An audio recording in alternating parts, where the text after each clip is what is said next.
Hello po mga kababayan, kamusta po? Si Kamano po inyong likod ay nagbabalik po muli at tayo po magsama-sama dito po sa Tambayang Makabayan. At sana po nasa maayos po kayong kalagayan mga kababayan. Mag-umpisa na po tayo. Komentuhan po natin. Ito pong pinag-uusapan na po sa mainstream media at sa social media.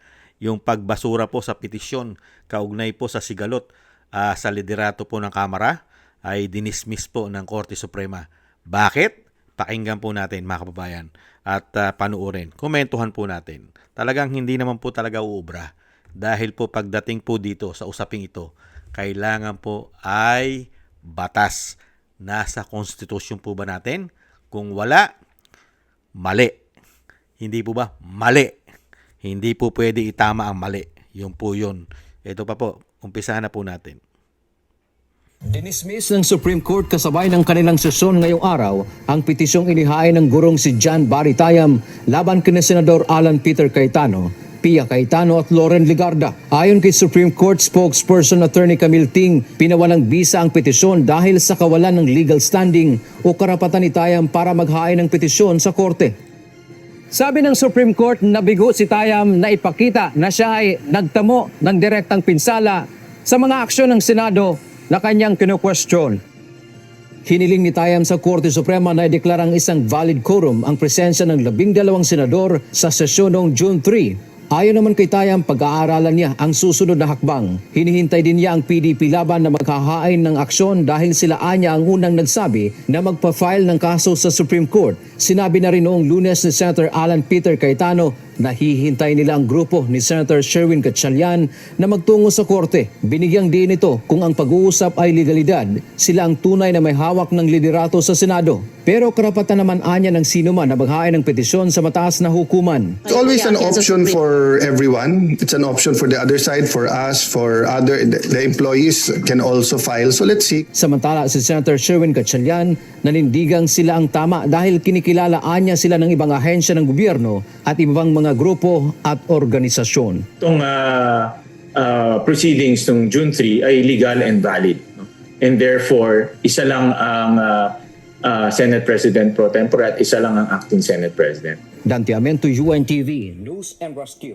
Nakita po yung sagot ni Gatchalian dahil kinikilala siya ng mga sinasabing gobyerno o grupo katulad ng Palasyo, katulad ng House of Representatives at ibang ahensya ng gobyerno. Kinikilala ka na ikaw ang acting Senate President?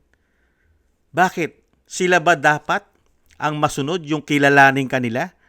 Kaya tuloy natatawag kayong Senate ng Palasyo Senado ng Malacanang. Hindi kayo Senado ng institusyon. Diba? May sarili kayong konstitusyon. At kailangan yung sumunod sa konstitusyon. Ibang klase itong si Sherwin Gatchalian. Palibasa hindi yata abogado ito. Sinasabi na nga ng korte, kahit mismo ng mga abogado katulad ni Senate President Cayetano, siya ang lehitimo dahil yan ay nakasaad sa saligang batas sa 1987 Constitution. Bago ka magpalit ng isang liderato katulad ng Senado, kailangan mo na majority vote. Lalabing dalawa pa lang kayo tapos sasabihin mo yung ginawa nyong quorum, kayong 12 na senador para ibasura nyo lahat at bakantihin nyo ang mga posisyon at ibigay nyo sa inyong mga sarili, i-credit nyo sa inyong lahat sarili ang mga posisyon, pati ang pagiging acting president. Kinuha nyo na rin. Bakit po ganon? Bakit naging timawa? Bakit naging timawa kayo sa kapangyarihan? Pati ang konstitusyon, pati ang sinasaad ng batas, binabali ninyo.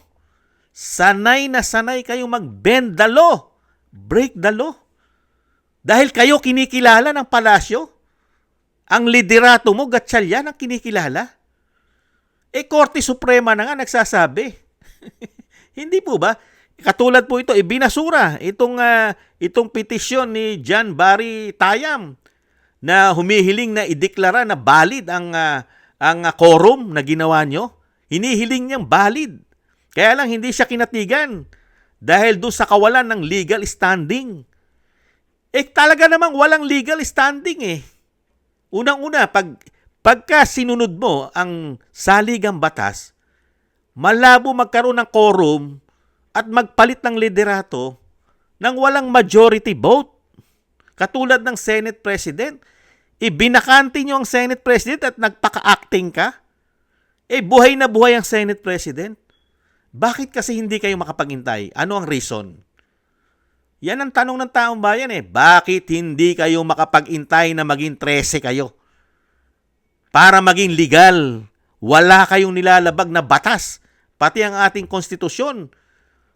Masyado kayo na paghahalata ng mga sakim at may pinoprotektahan kayo.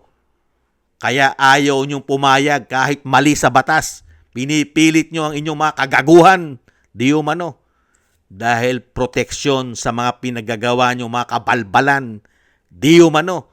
Bakit? Sangkot ba kayo? Sangkot ka ba, Gatchalian, sa pagnanakaw ng malawakang korupsyon na mahigit 3 taon? Nagtatanong na si Kamanong. Sangkot ka rin ba rito sa illegal at pagnanakaw sa pera ng taong bayan? Kaya kahit mali, kahit paglabag at hindi naayon sa rules ng inyong institusyon, kinakain mo, kinakapalan mo na lang pagmumukha mo dahil sa kailangan mong gawin para pati sarili mo ay maisalba mo dito sa malawakang isyong korupsyon. Di umano? Ganun po ba? Masyado kayo na pag-aalata. Gusto nyong pigilan. Bakit? Sangkot bang Malacanang na kailangan proteksyonan? Dahil hawak na ng Malacanang, di umano, ang House of Representatives. Ngayon, kailangan din magpakatuta ang Senado sa Malacanang para tuluyan ng maging sindikato ang bansa at lahat ng ginagawang korupsyon ay malusutan at hindi maimbestigahan. Ganon po ba? Ngayon, ipinakikita na ng Korte Suprema na mismo hindi pwedeng basihan dahil walang legal standing itong ginagawa at itong petisyon na dinala po sa Korte Suprema. Ito pong si John Barry Tayam. Hindi po ba? Kaya mas maniniwala ka sa Korte Suprema at maniniwala ka sa mga abogado. Ipinaniniwala lang po ni Gatchalian ano po ang kanyang stand. Ang stand lang niya sa mga Pilipino dahil siya kinikilala. Siya ang kinikilalang leader ng Senado dahil kinikilala siya ng mga ahensya ng gobyerno katulad ng executive at ang legislative na kabady ng Senado, ang House of Representatives. Ikaw ang kinikilala at ikaw na rin na kinikilala ng NBI, ng Kapulisan, ng DILG, ng AFP, ikaw na rin kinikilala na acting president. Ganun ba? Unbelievable. Makapal ang pagmumuka nitong mga tao na ito. Masyado kayong sakim. Hindi kayo makapag-intay. Nakuha nyo na nga si Escudero. Hindi pa kayo makapag-intay na makakuha pa kayo ng isa para maging legal na ang pagiging Senate President mo. Pero pinipilit mo pa rin.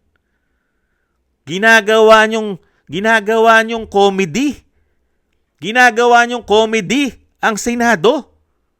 Ganyan na po ba ang Senado ngayon? Nagiging komedyante na. Dahil komedyante ang nagdeklara sa'yo. Si Tito Soto, ginagawa nyo yatang bulagaan ang Senado. Pagka gusto na komedyante, na ikaw ang maupong acting, susunod ka na. Ginagawa nyo bulagaan ng Senado ngayon. Ang Senado po ay batas, gumagawa ng batas, nagbabalangkas ng batas. Pero kauna-unahan kayong sumusuway at hindi sumusunod sa batas. Unbelievable. Yan po ang klase ng mga politiko at mga senador natin ngayon. Nakakahiya. Nakakahiya, mga kababayan. Dahil po sa kasalanang pinaggagawa nila, kahit po kahihiyan at pagkakamali at lumalabag na po sila sa 1987 Constitution, baliwala lang po sa kanila dahil kailangan po nila pagtakpan ang mali-maletang pinagdanakaw nila di umano, lalong-lalo po ang executive. Hindi kaya? Yan po mga kababayan, Kaya buti na lang po, ang Korte Suprema po, mga kababayan, susunod po yan. Ang Korte Suprema, dahil alam naman po natin, hindi naman po Korte Suprema mabibili naman yata nila. Hindi naman yata nila masusuhulan ng maleta ang Korte Suprema. Maglalabas at maglalabas pa rin ng tama ang Korte Suprema. Hindi po ba? Kaya nga sinasabi ni Senate President Cayetano, siya talaga ang legit. Itong mga ito, mga komedyante ito, ginagawang bulagaan. Dahil nahandyan po si Tito Soto, ang gusto'y bulagaan yan. Hindi po ba? Parang gugulatin ka na lang. Tama kami. Di ba? Nag-quorum kami. 12 kami. Nag-quorum kami. Kami ang tama. Pero pagdating po sa batas at sa ating konstitusyon, paano ka tatama? Hindi pwedeng gamitin ng bend the law sa konstitusyon at break the law. Hindi sinusunod ng konstitusyon yan. At lalong-lalong hindi po pwedeng katigan ng Korte Suprema ang bulagaan. Hindi po ba?